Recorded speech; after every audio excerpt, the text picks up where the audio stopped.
Hey guys, how's it going? Eric at Diversified Outdoors. I wanted to do a video that is going to be actually very simple, and it's a very simple topic. We're going to talk about socks. I know it's exciting, easy.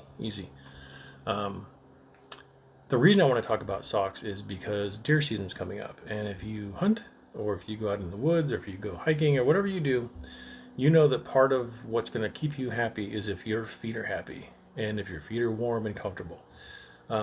So what I wanted to do was use this video to basically help you not make a mistake or an oversight that I made when I paired my socks and my boots. So again, when you're just getting into hunting, and again, I will give you the history of that. My family, the people I hunt with in Missouri, they have been hunting their entire lives for generations. I'm relatively new to it. I've only been hunting for the last several years with them. So I'm still getting my feet wet. I'm still gathering a lot of information. They're mentoring me. I've got a lot of fantastic mentors that are really helping me out. Shout out to all the people you know who you are, Larry, Jake, Asa. Everyone out there has been awesome helping me out learning how to do this. So as that's happening, and every time you go out, you're starting to build your stash of items that you need. You're getting your jacket and your bib and your boots and your socks and your knife and your hunting gear as far as a rifle. You're getting all these things. You're starting to build up all this stuff, right? So what I did was I kind of listened to that idea of like, you've got to make sure your feet are warm because when we're hunting there last year, I think it was between 14 and 17 degrees. So I'm like, okay, that sounds good. I want to make sure my feet are warm so I'm not miserable. So one of my first purchases that I needed to do was actually get a good pair of boots.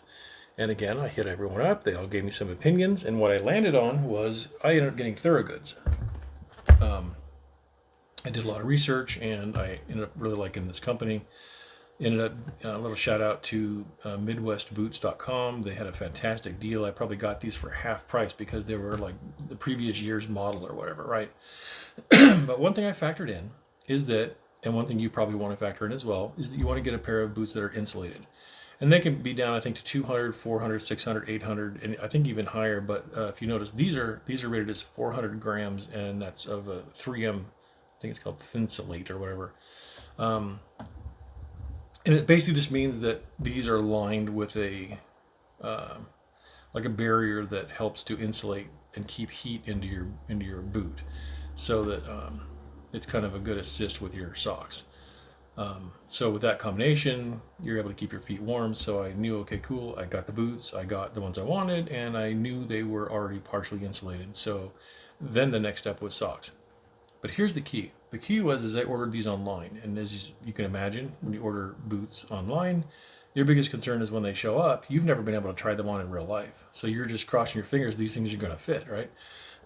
So to my surprise, I got these because I wear 14s, but sometimes I have to wear like 13 and a half or sometimes 13 and a half wides if they don't have 14s. So I could have like three different versions of the same shoe, and one of those will be the one that fits right. I've gotten 14s before that I'm swimming in them. So really, it depends on the manufacturer. So again, it's a crapshoot. But these things show up. I throw on a pair of socks. There's my mistake. I threw on a pair of socks. I tried on the boots, and I was like, oh my god, they fit perfect. Nailed it. Awesome. I don't have to return them and try another size. I'm good to go, right? Here's where I made a mistake. I tried these boots on with a pair of socks that I didn't intend to hunt in.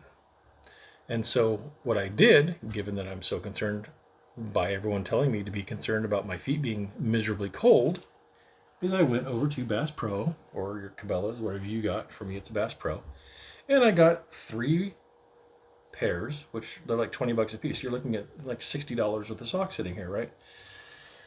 Heavy weight wool, well, at least partially wool hunting socks, right? Here's what I here's where the mistake came in. They're thick. They're like crazy thick. So when I fly to Missouri and I get all my stuff and we go out first day, first morning, it's 4 o'clock in the morning, we're getting all of our gear on. I put on my socks and then I put on my boots and I'm like, ooh, these are kind of tight. So I ended up loosening the laces and stuff. But it was okay, whatever. Well, I get out, I was in a deer stand that first morning. I climb up and I'm sitting there, man. I'm like, God, my feet are warm, but my feet are killing me because the pressure of the boot with the thick socks is now pushing in The only place it's going to go is back in on my feet. It's not going to go out, right? The boots are stopping that. So I was pretty uncomfortable. And it was to the point where I got so uncomfortable, not cold, but uncomfortable, that my feet were basically being squeezed, that I did it. It probably caused me to get up and go back to the cabin to go have lunch. Probably maybe a half an hour earlier than I probably would have, but I wanted these boots off. And I was pretty bummed because, here I thought I was so prepared and I got the good socks that they're going to keep me nice and warm. For whatever reason, just a total oversight on my part. I just didn't put two and two together that when you try on socks with your boots, you need to try on the socks you plan to go hunting in.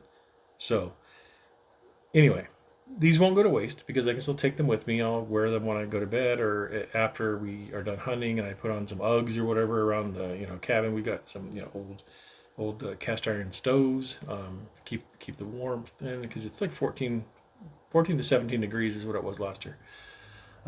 So I'll still put these to use. So it's not a total waste. But so what I ended up doing is I went back over and I got some lightweight socks instead of the heavyweight socks.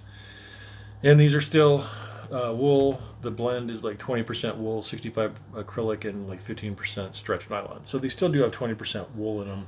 So I think they're going to do just fine. But when I felt them at Bass Pro, what I was feeling for is how similar are they to the socks that I tried on when I first got these boots in the mail, and they're about the same. So what I'm really hoping is that I'm going to be more comfortable in these in my boots, and I'm also going to still be warm enough because they do have wool. I'm also counting on the fact that my boots are insulated. The only other thing I'm going to do this year is I will probably bring, those hand warmers. They come in the orange plastic bag, and you just take them out and kind of wiggle them around, and they heat up. You can put them in your pockets. They do have ones that have adhesive on the back that you can stick on the inside of your boot. I might just bring a pack of those just in case because I'm confident I'm going to be a lot more comfortable with these socks in my boots. But what I don't want is to still run into a situation where my feet are freezing. So I'll supplement that with the foot warmer with the adhesive on the back so I can stick them on the inside top of my boot. And that way, at least if I do run into being cold, they're easy enough to throw in your backpack and just stick in your boot and you're good to go. So anyway, I know it was kind of a simple video, kind of a simple topic, but again, as you're starting to build up your, hunting equipment, one thing you'll find, this stuff's expensive. You're spending a lot of money. You're needing socks and special, boots, and you're getting a bib, and you're getting a 3-layer jacket and different kinds of hats and gloves and, your rifle and scope and by the time you're done, and you're just building and building and building all this stuff, and the money's just going out. So the last thing I want to see you do, the last thing that I want to do is actually feel like you're making a very good decision for a very good reason, and then to find out that there was a little oversight there, and you end up being unhappy with what you've done. So again, very simple. When you get your shoes, get your boots, just make sure you try on the socks you plan to wear when you're actually out hunting to make sure that everything's fitting properly. And if you're wearing very thick socks and you want to wear thick socks, just know you need to order your boots maybe another half size up. Anyway, that's kind of it. Very simple.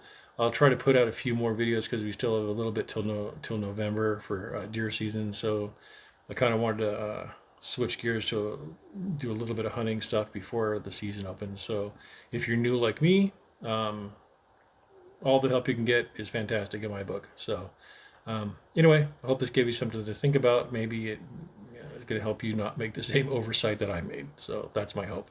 So I'm Eric at Diversified Outdoors, and I hope you have a good rest of your day, and I hope you have a great season if you go hunting. And if you've never hunted before, maybe think about doing it. It's been amazing for me, and it's been a really cool thing. So maybe get out there and do something you've never done before and give it a shot. You might be surprised. It's pretty awesome. See you next video.